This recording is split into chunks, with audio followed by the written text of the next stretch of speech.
Google, Yahoo, and other search engines, I want to know,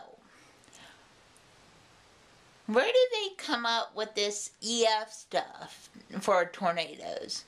Are they still using the old Fujita scale, or did they come up with a new Fujita scale?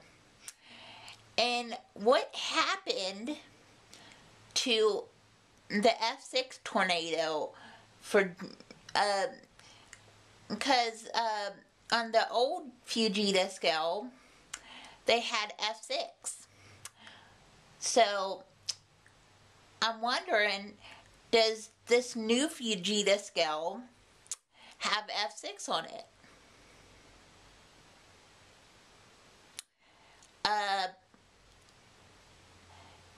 So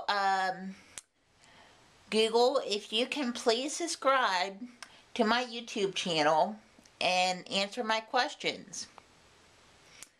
And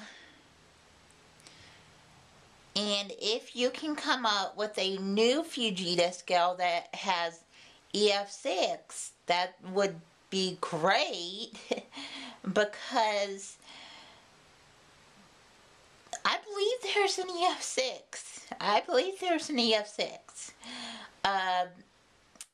If there's an EF5, I believe there's an EF6.